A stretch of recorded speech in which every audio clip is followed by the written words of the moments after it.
Oh, we got Jimmy Kimmel trending. His warped audience think it's hilarious that his staff is in love with the CEO murderer. This is hateful, divisive content brought to you by Disney, who love you to spend all your Christmas money on their films and merch. Yeah, dude, there's so much going on here, and it's a morality thing, right? People that talk about, they're happy, or and then and then other people try to say, oh man, but the family or whatever. It's not. People aren't glad that, or joyful that, two children are now without their father. That's not what it comes down to, right? This is all in reference to the UHC, United Healthcare CEO, right? That got assassinated.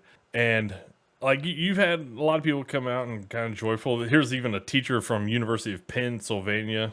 That is where the alleged assassinator is, went to school, UPenn. And it's yeah, if you didn't hear, they've even been taking back and hiding who is running UHC, not just UHC, but other healthcare companies. But that's the thing, is people that have come out in happiness or joyfulness, or whatever they're saying about this situation with the UHC. It's not that they're happy that a man is dead. That's not it. What it is, it's more of accountability towards the executives that allow people to die and go without their treatments for whatever. So like this, I was just very briefly seeing this post. So, you exacerbated my father's agonizing battle with cancer until his final breath, and now you're trying to throw my mother's life away, UHC. So your CEO Brian Thompson can take home tens of millions of dollars this year. You all deserve to rot now. And that's what it comes down to.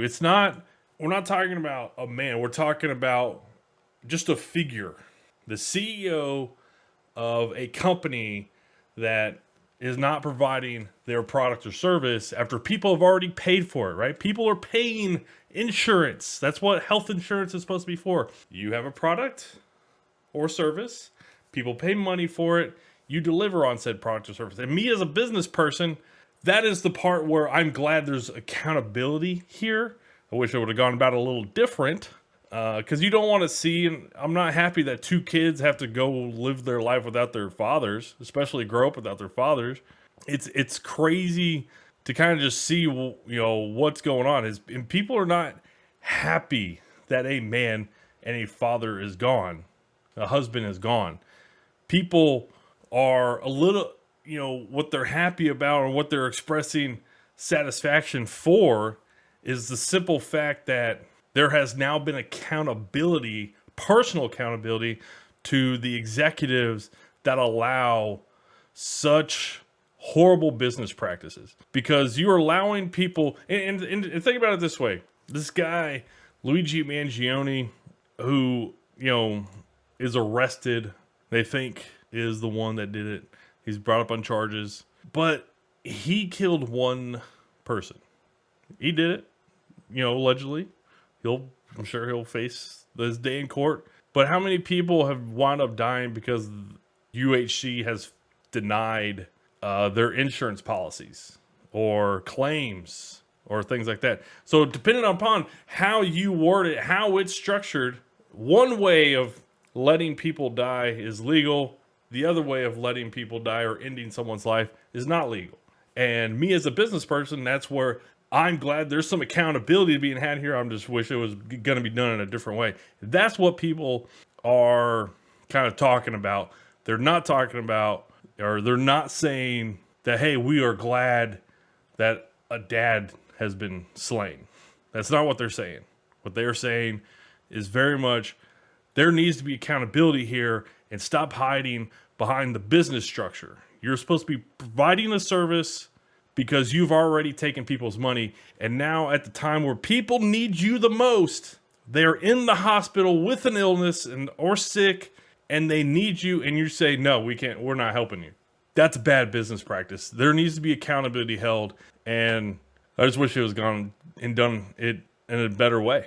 And I wanted to find this real quick, but United Healthcare, is being accused of relying on AI algorithms, and I'm sure all these insurance companies are kind of developing some kind of automated system, AI, call it whatever you want, to deny Medicare claims, and it's not just Medicare claims, but it's probably just any and all claims.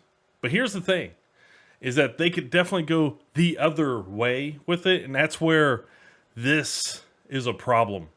Because they could also just go to the way of, we're going to introduce AI to help our customers fill out their claims.